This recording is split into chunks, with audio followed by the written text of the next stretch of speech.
So you know what your total ACoS is, but is it a good total ACoS? How does it stack up to what the rest of the market is doing? Should you be doing more? Can you get away with less? These are a lot of the questions that sellers are asking these days, especially as advertising gets more and more cutthroat. It becomes more of a pay-to-play platform. A lot of brands are not just wanting to look at their own numbers, they're wanting to benchmark themselves against other people in the space.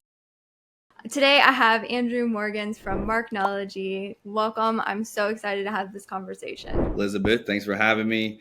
Marknology and Jungler worked together on quite a few projects, and this one was just I want to really bring it to an audience. Like I was just having a conversation with a brand, a fairly large brand that we've been working with, and the flow was just great. And I think he received it very well. I thought it was very helpful, and I thought, let's take this and bring it to a little bit larger audience. So I'm excited to be here. No, absolutely. And we were talking before we hit record on this, and you were saying like the conversation was really around that. Like, hey, what we're looking to hit this kind of revenue targets. What does that look like in terms of ad spend? Where are we now? And I think a lot of the things that brands are looking to their agencies for these days is really context on their numbers, because historically, you can go into most ad dashboards, you can get, somebody to calculate, you can look at your own numbers, but like, what is the context of those numbers in today's market?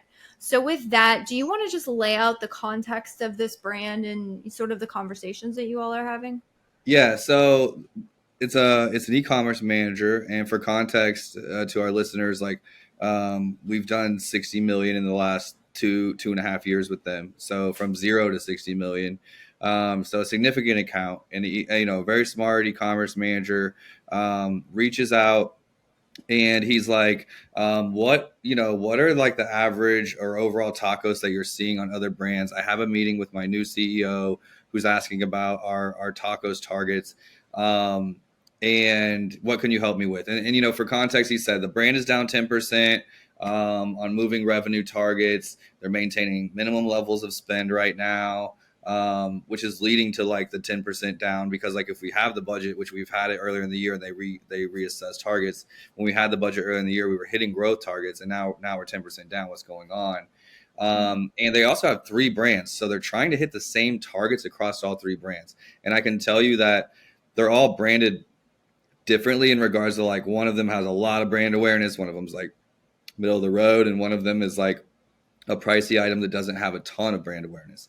So it's a mixture there, even in the bag. And then, he was saying, hey, I've got this meeting. New leadership wants to know what are other brands spending as a percentage of revenue, and how do I budget for, general business, new product launches, or new customer acquisition? Andrew, can you help? Yeah, That's kind of yeah. where we go. And I think you get this question a lot too, relatively. Yeah, we do as well. And I really like the way you kind of framed it into these buckets, and like, hey, what do you guys kind of trying to accomplish, and almost like, what does it take to get where you guys want to go? Because it sounds to me like when you're talking total sales and fluctuations on a total sales level, it's like, okay, so where do we want to get in terms of total sales, and how do we work backwards from that? I find those conversations are quite easy to have, because as an ad manager, I can wrap my head around it. Okay, so this is where you want to go. This is, the market XYZ, and we can like reverse. It's essentially your reverse engineering, like where that goalpost is. I think where it's the most difficult to have those conversations, or you almost have to just push back and say, okay, what are we shooting for? Is when it's like, hey, what do you think is possible? And it's like, we could like cut sales in half, or we could double them depending on what you guys want to do in terms of ad spend or goals, Right. or revenue, like all the above, right? So it's really, I love working with the brands who are like, hey, this is where we want to go. What does it take to get there? And then let's have those conversations, which it sounds like that's what you guys are doing. It's a total I've seen this play out. I've been doing this 15 years. I've seen this conversation play out at a different level, like so many times. And it can be change of leadership. It can be, like simply like people that have been selling on Amazon a long time have a really hard time adjusting what was 4 years ago versus today and being realistic. It's like they need to be slapped in the face a little bit and be like, wake up. Like it's where we are today. It's not where we were 4 or 5 years ago. It's like saying that, like, I live in Kansas City, Missouri, right? And St. Louis is 3.5 hours away by car. And they're saying, I want to be in St. Louis. I need to be there in an hour. Well, what's our methods of transport of getting there? We have a car. That's not going to Hmm. work. Like, Yeah. I wish we could. Like, we just can't get there in an hour with a car. Like, you're going to need a helicopter. You're going to need a plane. It's doable, but like, I think it's a 45-minute flight, right? It's like, but we Yeah. need that type of vehicle. We need that type of expense. We're going to need to pay a little bit more than gas to get us there in that amount of time. So people just have a really hard time. Like, I think it's like, in any other case, you're like, hey, how are you doing? What do you want out of life? Like, what people don't know. And the same thing in the job role, people are like, well, we want profitability. We want to improve profitability. Well, how much do you want to improve profitability? Okay, we want new to brand customers. Okay, well, you need to change your metrics around that.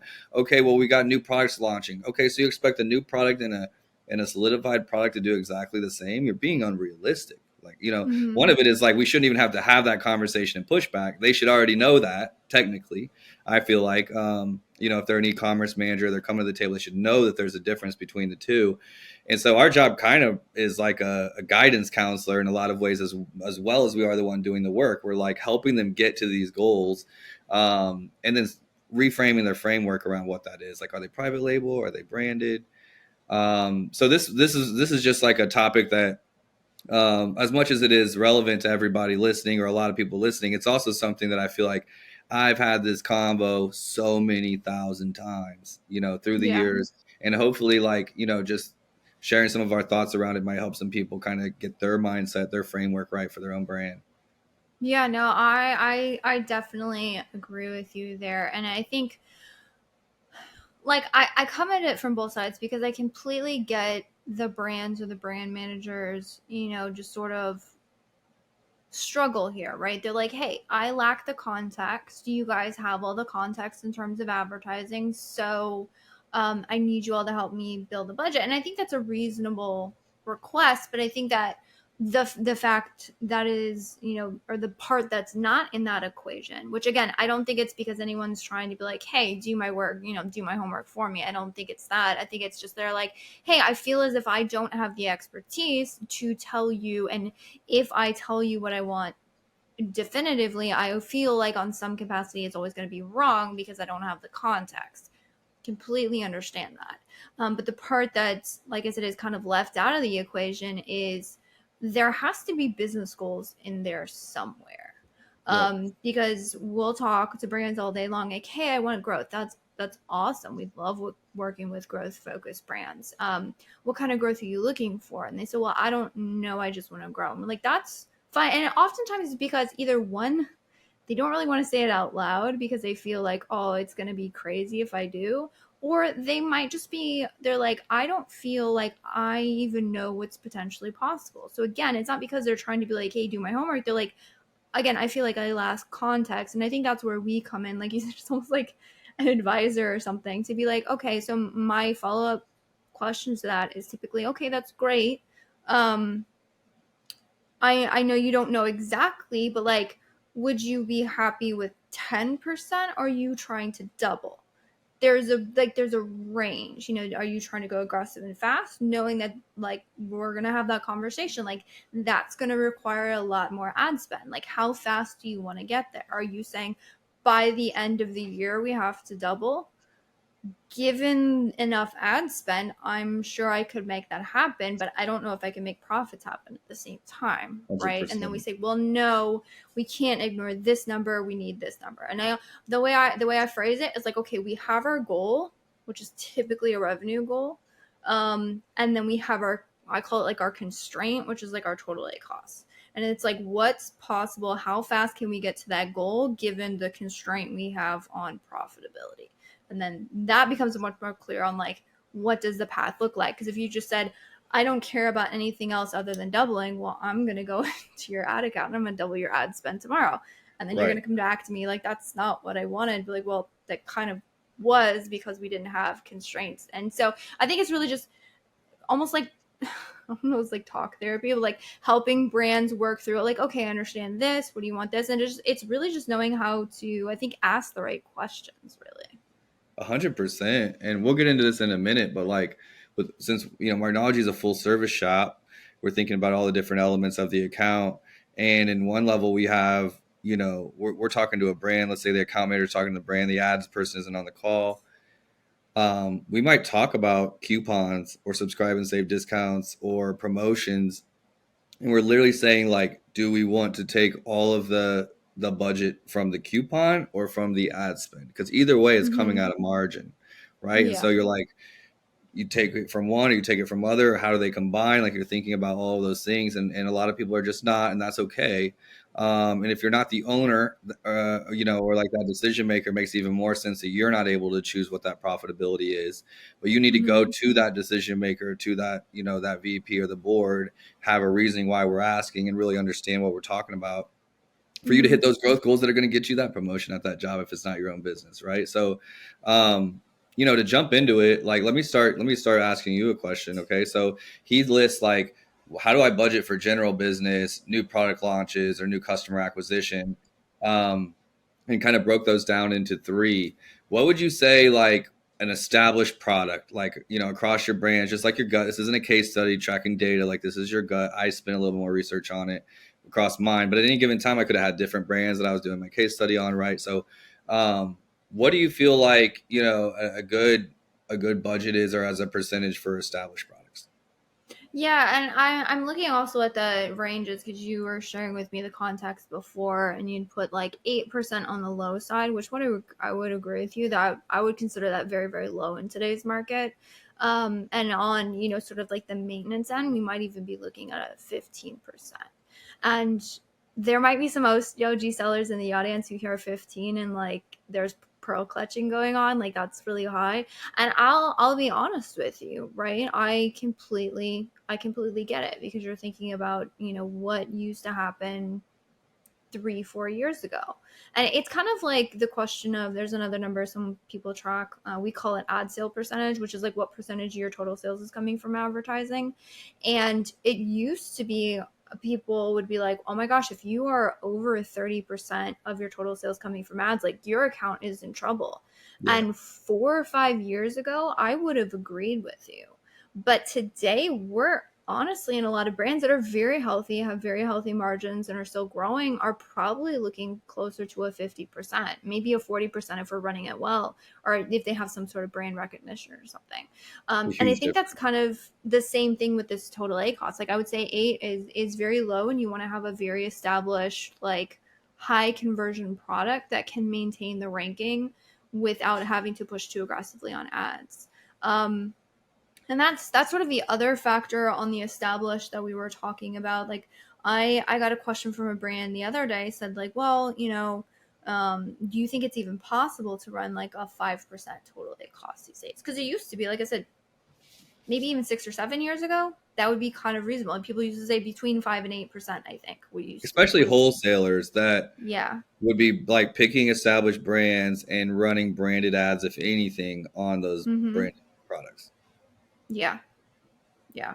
And my answer to that question is, I mean, similar to what you said, is like wholesale, or to get sales on Amazon, you have to have traffic to the listing, bar none. Ads are traffic. That's why they work to grow sales. If you can get those other traffic sources, that could be through brand recognition, it could be that you're running off platform ads, maybe it's a large established brand that has other like really large marketing plays outside of just running to Amazon, but there's that residual effect that happens on Amazon. 100% you can run a 5% total ACoS. But if you do not have other great traffic patterns coming from somewhere, you're not going to have the traffic at a 5% ACoS to be able to sustain growth. Now, can you make sales and probably show like a steady overtime decline at some point, reaching some sort of equilibrium? Let's be honest, in terms of sales volume, you're probably not going to be satisfied with. Yeah, you absolutely could, but is that going to be the most Beneficial. sustainable? I don't think so these days. Okay, so established products, let's say 8 to 15. If you're extreme, maybe you're super low. If you're just bidding on like branded terms, what about like new products? Mm-hmm. Like newer products, meaning like, um, the product, you're not in like the first 2 weeks of launching. You're like, you've launched it, but you haven't had the product a year yet. Got it. Yeah, I would say it's definitely going to be higher than 15. It could be closer to 20 or 25. And I think that's again, I think it really depends on, one, is this your first product? Do you have any branded traffic whatsoever? Because actually that's I think a really underutilized launch strategy, or a piece of launch strategy. It's typically not the only launch strategy used, but if you have really good branded search traffic, what you can do is you can actually advertise against your own branded terms with the new product, and then all of a sudden, you're getting in front of loyal customers. That's great. That's typically is lower cost, higher conversion traffic. So that would be something. But like, if that's your first product, you don't have that yet. Or if you have a very large established brand, well, heck, you have a lot of that traffic to leverage. So it's almost kind of like, what assets do you have to pull from, right? If you have a lot of assets to pull from, great, you can get there really, really quick because you've already built that up. And I think the thing that's, Assets being like social media, email, blog yep, traffic, something like that. yeah. So some other source of traffic, which I think a lot of times I would say like Amazon centric brands, larger brands understand this very well, but Amazon centric brands, maybe they look at someone else who came up, or they say like, oh, they have all this, they have all this brand awareness and that's how they're growing. That brand awareness or that search traffic or that social media or whatever it is was paid for At some point. at some point, right? Either by immense amount of time from a creative team, either they spent immense amount on commercial ads. Like, it's not like that traffic. A lot of times people are like, oh, they have branded, it's like free. It's like, it's not really free traffic. It's just you're not seeing that money being debited out of your current ad account. But at some point, like, nothing's free. You have to give up something for that. And some people just have been paying for it for a really long time and then are reaping benefits now. I would agree. And like, I mean, that's why if anyone's been following me or my channel, what I've been doing, like, I talk about these YouTube launches or these rumble.com launches or these TikTok partner launches and like really pushing into that is because if you can control some of those other assets, if you want to have success on Amazon, really keep your margins healthy on Amazon and keep it Mm-hmm. sustainable, like those other assets can really be the difference in helping you get there. Mm-hmm. Okay, so we talked about like products that have been already like launched, but like newer, like you're still doing exploratory data, you're still trying new things, like, and I think about this time with new products and launches as I think about, regardless of conversion rate, like focusing on the keywords I want to rank for, and Mm-hmm. really trying strategies like that when you first launch a product. So you've got 10 or 15 keywords in the listing and you're running exact match and all of that. Not even worried necessarily about TACoS or ACoS at this point. This is a ranking strategy and a launch strategy. Um, Ideally, like, or more often than not, this is not just like one SKU, part of one brand, someone trying this, and so they're looking at their TACoS. This is now an ASIN or a variation that's part of another whole Mm-hmm. budget and plan. Like that brand has multiple things like this running.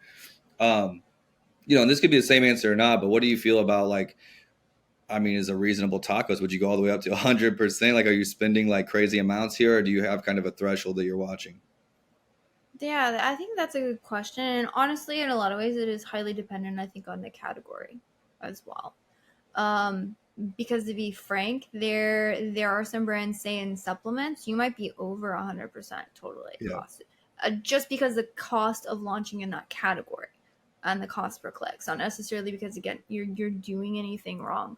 But then Well, can there's we pause others. there? Because what I want people to know, if we don't come back to this, is I have a supplement brand, for example, and the ACoS has always been relatively high. I would say anywhere between 75 to 150 in ACoS, Mm-hmm. right?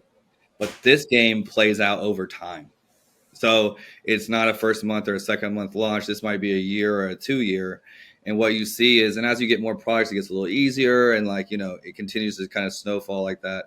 But what you're really focusing on is customer lifetime value, Mm-hmm. and like how often you get that customer to come back because you have a supplement. So whether it's subscribe and save, or you're getting them to come back and buy, you'll see branded search go up. And as the months go and your subscribe and save numbers go up, you'll start to see more organic start to kick in and set that, even if the ACoS is at 75 to 150 and it stays there, you'll start to see the TACoS drop quite a bit, because what you're Yep. getting is those subscribe and saves at the beginning of the month. So that's a very, very important thing to know if you're in one of those categories where you're really playing the new customer acquisition is expensive, but if you have good retention, you have the possibility of having a good brand. Yeah, because oftentimes on launch, depending on the category, depending on the product, depending on, how it comes into the market, it can be a little bit painful. Like I'm not hardened to that fact, even just the ad manager. It's not like we're like, oh yeah, just run it, completely lose me. It's like, no, it's for a long-term play. And that's what I tell a lot of our sellers. Like there should always be some benefits long term. And there's And that metric, like you're just watching different metrics. This is, I guess, what I'm getting mhm, at is like you need to get a certain number of sales to be eligible for subscribe and save.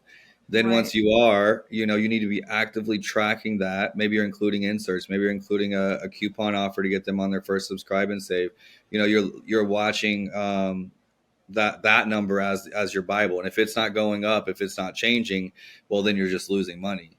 right. But if you're seeing those numbers like improve, so you're just tracking a little bit different numbers than the TACoS or the ACoS, Hmm. and Yeah. you're giving it more of a runway and just knowing, like, am I playing a long game, or is this like a try this product, try this product, go to the next one? What would be another category besides the supplement that you think is kind of hard to break into? I'll be honest. I think the hardest categories to break into, and this is not even the supplements, because we run a lot of supplement brands, and there are ways to play that game, and we've been very successful with some very tactical strategies there. Um, but actually, the hardest products I find to launch on Amazon are the products where there is all of the search volume is concentrated on one or two keywords.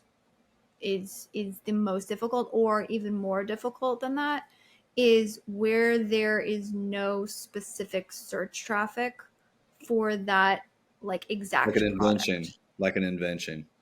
Yes, because the thing you're doing with Amazon advertising specifically is you're actually harnessing demand, you're not creating it. Yeah. And so if there's only a very small or one fishing hole that you can dip into to get that demand, every single one of your competitors has determined that that is the only place to play the game, so it gets cutthroat. Even if it is very surprising in a lot of these categories, it's not even that the products themselves are very innovative, or they're oftentimes it's like these really mundane products. And what unfortunately happens is, like, sellers who are unaware of this will go into those categories and they'll be like, oh wow, look at how well these sellers are doing, because you might have a really high search volume, but again, it's super concentrated.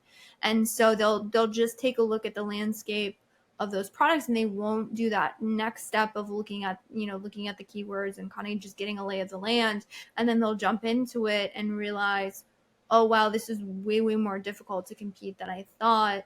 And you're kind of all just vying in the same pool. So what I find is that oftentimes, if there's like, because we'll get sellers where they're like, oh, this is a really high search volume space, it's really, high search volume to a lot of people equals high competition, and that's true. But the thing is, if not only if you have a lot of search volume, but you have that search volume, there's a lot of search volume spread across a whole bunch of keywords. I'm like, look, there's No one can 500 corner different ways you. we can play this game. So as long as we can find some spot where we can win, we're fine. But it's like when you run out of options, those ones are the ones that I think are the most difficult long term to really make it work. I absolutely experienced this. I'll just take like 30 seconds on this. Like, I had a brand, we were doing very, very well, growing, and I mean, like, less than 100,000 a month, but like significantly growing. And these were items that were like $200. Okay, Mm-hmm. so they were, I won't mention the brand, but they were like basically like higher end crutches, like forearm crutches. So you like put your weight on your forearms. It's what they do in Europe and a lot of other places. America's the only one that still does the armpit one, just super cheap, and but they're not good for you. So um, we were crushing it on this, and then we went into a Q4, and maybe in like year 2 or 3, I think we finally like caught some of the bigger players' attention. Mm-hmm. And basically, like, when you're bidding on a product that's $20, I mean $200, like, you can spend quite a bit. Well, the bids went up upwards of $80 a click. I couldn't get a click. Oh my gosh. Yeah, it was a medical company. Think about it like a medical device company, that we were competing with. And I was maxing out every single bid. This wasn't a new account. I'd had them for several years. And it was like right after like Christmas Day, boom, my ads were back because they like stopped blanketing them out. And that was just like a situation that we found ourselves in. That was just like, I legitimately couldn't do anything because you needed like forearm crutch. You needed like kind of like this Mm-hmm. premium type of crutch. Otherwise, you were like showing a $200 item to someone trying to buy a $20 item, and it just didn't really work, right? And so people were blanketing us out. But that's where like TikTok or Facebook can be huge, or YouTube, because you can be on Amazon to convert. Use those other channels to get your ads in front of people, and you can't be blanketed out when it's not keyword driven. Like if it's just Mm-hmm. intent or interest, and so for when we're talking about assets and what's available at your disposal, like if you have a product or a brand in one of these categories, like we're talking about, you need to be thinking, you can still be thinking Amazon, but instead of pushing and trying to fight that giant, try to kill them with a million cuts kind of thing, versus Mm-hmm. like, that one big blow to the big competitor. You're just not going to win there. So I still like those categories because there's not a ton of people in it, but you have to have this off Amazon or these like assets that you can work. I know we got a little bit more time here, and I want to make sure we get to some of these other notes. So I'm gonna bring us around. Um, I have a note here that says, like, if you're a team, you need to make notes on new product launches, new brand launches, and add those calculations into any projections or planning that you're doing for the year. I think people like just like plan for the year, then they go into it, but they're not thinking about like, okay, for these 2 months we're gonna have a spike or we're gonna have an adjustment. Instead, they think about the whole year and try to spread it out. And so maybe they should be at 12 or 15, they're cutting it all the way to 8 because they overspent by 4 or 5 earlier in the year or something. And instead, that's just your Mm-hmm. planning and your budgeting that's off. um, and I said, like, another note here is for the brands that are listening is like, this is a hard combo for us as pros trying to talk to the brands is many brands are used to a higher ROAS because their marketing teams, in-house or other, typically focus on those branded terms to make the numbers look better and feel better. If you remove your branded terms from the equation altogether and focus only on new to brand customers, this is when you arrive at a more accurate, true tacos, in my opinion. Um, Mm-hmm. and this is as common as like night and day out there in the industry, because if you're getting paid based on ROI and KPI, you just do those things. If it's your brand and you're like, yeah, but I want new customers or whatever, if you're managing it yourself, you think differently. But you take those branded terms away and then you say, okay, what sales can you actually get without the work I've already done as a brand? And I think that's when you know you're true TACoS on a platform. So it's really hard to get leadership to understand this. Like maybe the person directly across the call from me or like one removed, but to get leadership in a bigger company, they've been having agencies and firms run their brand for a long time and they've been running on branded search. And so it's like historically, even 5-10 years can go back on these numbers that aren't just like truly accurate. If you have a real brand builder working on your team, they're going to push differently. So Yeah, just a and minute on that. I would love to add because I think you're 100% spot on with that assessment and something that we've definitely seen as well. And I think it's because in most other ad platforms, like you were just talking about running offsite traffic or maybe you're running it to Shopify or something, like that conversion is really what you're looking at. Like what is my cost of acquisition here? Does the cost of acquisition make sense? And the thing with if you're just looking at like Amazon centric within the ad platform is there are other benefits outside of just that one ad transaction in terms of organic market share, like you said, non-branded search, being able to swipe sales from your competitors, right? And then see that lift happen over time. So there was a very definite impact on total sales growth that is felt through advertising. Besides just the ROAS or whatever. Right. Which, and I talk to brands all the time and I'm like, hey, look, if you're talking about these other external channels, right? You're talking about Google ads, you're talking about other ads. Again, we're not talking about running them to Amazon, but just like, if you're just running that ad platform to a landing page, what is my conversion, right? And I'm just looking at that one single transaction. Makes total sense that you're hyper focused on ROAS because you're like, I want to make sure I'm not wasting my ad dollars, which is a very good thing to be looking at. Like, am I wasting money? Yes or no? Brands don't want to waste money. I don't want to waste their money either. But when we're talking about it on, again, we're looking at Amazon centric on platform impacts of ads.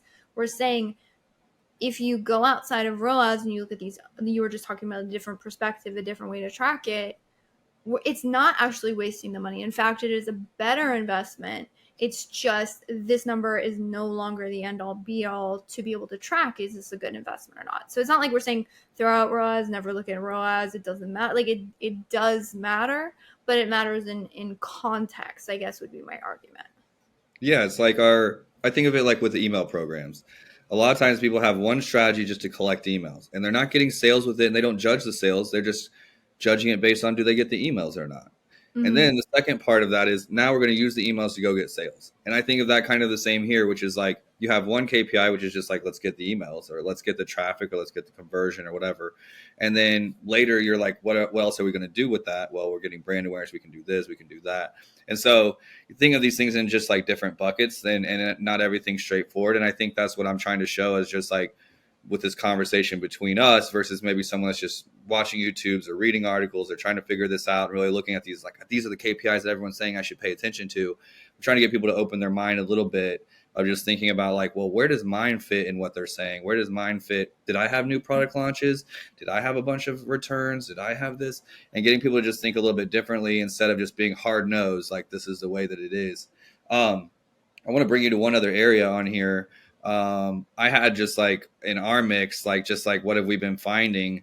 An increase in TACoS by 1 to 2% in the last 12 to 18 months or so, maybe even more than that. Mm-hmm. That's just kind of my average. Increased returns, increased promotions to improve conversions, and Amazon's releasing even more and more types of promotions and discounts. And a reminder, this is like something I think a lot of people forget if they're just looking at TACoS in a general sense, is like TACoS is calculated from net, not gross. So returns and promotions matter in general. People are like in general, some say that people are being even more frugal, like returning items more, higher return rates. Amazon increasing fees if you have more than, I think, a 5% return rate. So if you're already a brand, you're getting double hammered on that. Sure, they allow the return list. I don't know if you noticed that, but they allow the return list. So if you're getting killed on returns, there's an option for you out. But if you're not and you're just letting things come in as they're coming in and your return rate's going up or the percentage of your total sales is going up from your coupons and from your returns, one's a positive thing, one's a negative thing. I see all the time people are like, look at this crazy results I got on this like coupon that we launched or like on the storefront or like, abandoned cart or whatever people are doing. That coupon is a direct percentage. Like let's say you're selling a $30 item, it's a $5 coupon, which is like not that uncommon. Like think about that in a TACoS percentage of what that would be, right? I think Mm-hmm. that's 15%, 15% of it just in the coupon. And then if you're running an ad, so it's affecting your TACoS. You really need to think about your promotions and your returns. I'm not saying cut them off, but maybe you're assessing like a higher TACoS number is okay because really our ads are okay. We're just doing more promotions over here. Or returns Mm-hmm. are just higher, but like our ad program's okay. I don't, because my fear is that people are seeing TACoS rise and then pulling back ad spend from TACoS, which is overall hurting their business, hurting their growth, hurting their goals, instead of saying, what else in my business is affecting the TACoS that doesn't have to do with my ads? Ads is not the only place to reduce TACoS, even though it's an advertising spend. That was a Yeah. mouthful, but I wanted to No, try to get that out. I would love to add a little bit more context to what you just said, and I think a lot of the things that sellers are feeling these days, as it feels like they're getting squeezed in all directions as far as the bottom line goes.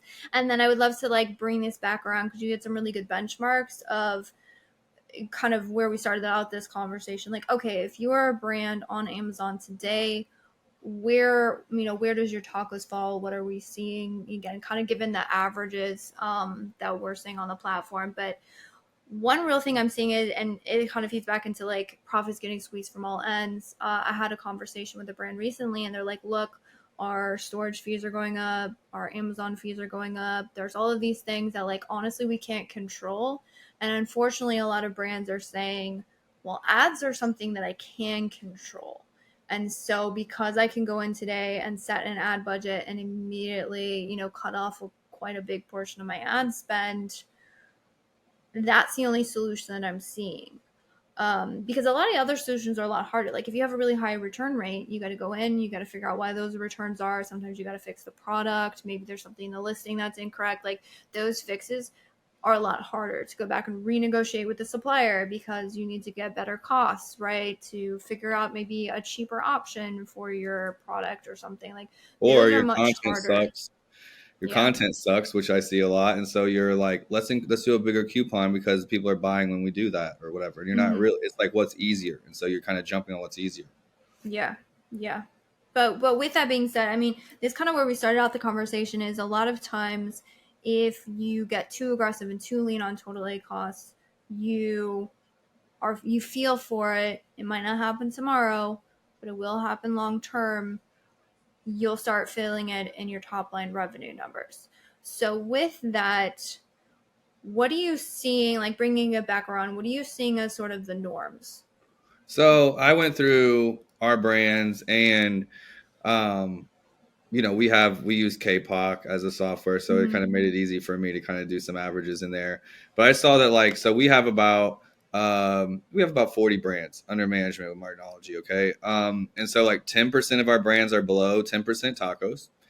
And mind you, these are not size agnostic. Not all of them are 30 million, $40 million brands to our listeners. Some of them are literally like one hero SKU trying to get to 20,000 a month. Okay. So Mm-hmm. we do have a range. And so this percentage is of all that. So 10% of our brands are below 10%, not very many. 35% are between 10 and 15. And for those, I'm really trying to say, guys, I think we need to adjust like higher is Mm-hmm. like how I feel with them. Otherwise, we're just shrinking them. 30% of our brands are between 15 and 20. I would say these are the ones that are like, I feel good about. I'm not pushing them for change. And then we have some that are 25% or higher, or 25% of our brands are greater than 20% tacos. And I put a few reasons here. I said this could be because they are new with no brand awareness. This could be that they're higher than 20% but want to be sub 20. That's not their goal. That's just like where they are. Mm-hmm. This could be because some brands right now have big return issues. I have some that have like over 20% return issues on some products, and this could be because the brand sells nowhere else but Amazon and is pushing like super hard for growth and trying to grab market share. So they're being super aggressive. And that's like, so it's not like where we would always be, but these brands, that was like where we are right now. But the reasoning behind where they're at in those areas is like also open for interpretation, and we'll have to dig into each one. So some are pushing, some have return issues, some are just getting started and have no real brand awareness to piggyback on. And so those are pushing those like higher than 20% tacos numbers. Yeah. Yeah, and I think our numbers may shake out to be similar. We have a lot of brands that push for growth. I would agree with you. Any brands that we have in sort of that 20 plus, either they came in, I have numbers that So I know you and me, we've seen a lot of the same things where they come in and you're like, you guys are not terrified of this number because I'm terrified and I'm not even the one running it, right? Like we need to get this down. And but as we all know, like as you walk that back, what you're doing is you're eliminating ad spend. When you're eliminating ad spend, you want to make sure you're eliminating it in a way that is not going to hurt total sales. And if you want to do Yeah. it right, it is a more gradual process. You can do it quick, but that's where you typically see a significant negative impact. And so what we find is like if you want to do it right, there are some of our brands that have really good margins. We've had some of those brands come in to like look, we're the manufacturers, we have kind of what would be considered like insane margins in today's market, and they're like, hey, look, 25 for us is like super profitable. Like Yeah. we're upwards of some of them are like at 50% margins, and they're like, hey, at this price point with all in, I'm still at a 25% profit margin after all of this, and I can pay to be that aggressive, so like let's go, right? Those are the brands where you can run a lot of really out of the box like growth focused stuff. So I would say I think we see very very similar trends in the brands that we manage as well. Love it. I was just thinking about this as you were wrapping up. Like, it's a to relate it. It's like it's going to the gym, and there's like, look, we all have different body types. We all have like different things that our bodies need to respond to the exercise. Like maybe it's more cardio, maybe it's more weightlifting, maybe it's more better diet, different diets for all of us. But what I do know is you need to go to the gym. Like, Mm, you need to go intentionally, like exercise. It's not going to do itself. So it's like how you do it or like what exactly you do can be open to interpretation. But like most of us know, like you have to be going to the gym to get those results. And I think that you have to be doing this mental work that we're talking about here of just like where do I fit in regards to those things? What goals actually matter to the goals that I'm setting? The goals that I'm setting, have I even determined what those are? And that's the work I'm talking about. Like that work is just knowing your business, getting into it, setting those things. Your account managers or like your team should be able to help you get there. But have an open mind to like to what's realistic, Mhm. and times are changing. Doesn't mean that we can't adjust. Like, we're raising prices and do different things and trying different stuff to still keep that, but not just from sacrificing tacos. And as profitability has just gotten harder and inflation and all these things, I've seen all these brands pull back and really like get almost like timid and shy and whatever. And that's an okay immediate response, but please don't stay there. You're just gonna like, you're gonna hurt your brand. You're gonna really hurt your brand in the long term. So figure out exactly like, where you are, your positioning, and then, set up a strategy, even if it's in spurts where it's like a quarter of growth and a quarter of lean and a quarter of growth, just to make sure that you're not like letting your brand die, because brands are living things. And if you're not feeding them, which comes in the form of ad spend, a lot of times, if you're not feeding them, they will die. And I hate to see that, but very rarely do we get an hour to chat through like the complexities of really like what the brand needs to listen to, right? So hopefully some people got some value from this. No, I love it, and I love the gym analogy because there's this thing, in bodybuilding, it's like, oh, you can't really, like, you can't, kind of can, but you can't really, like, do a full bulk or a full cut at the same time. Like, it doesn't work. Very, very similar when you're talking about total ACoS. Like, it's really Yeah. hard to have aggressive growth and aggressive profitability. There is a middle ground we can play in, like you said, out of the box strategies, things we can do, but to go full force one direction or the other, you really are giving up, which again, like you said, it's for a time, right? This is a season. This is what we're working towards and figuring that out. So this has been a fabulous conversation. I appreciate you coming in with all these numbers, statistics. I think it added a lot of value to the audience so they can be like, hey, where am I? What is reasonable in today's market? What are you guys seeing? So with that, if somebody's like, all right, this sounds great. I want that strategy. I want that game plan. Where can people reach out to you? Yeah, so people should reach out to Elizabeth first. No, and then hit me up after she says no to you.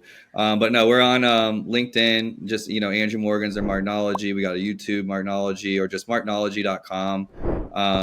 There's contact form there. I'm pretty much active on, at some level, I'm active on all of the platforms. So happy to engage with anybody anywhere. Awesome. Well, I appreciate it. This has been great. And I'm sure we'll have to have one of these conversations again soon. Thanks, Liz.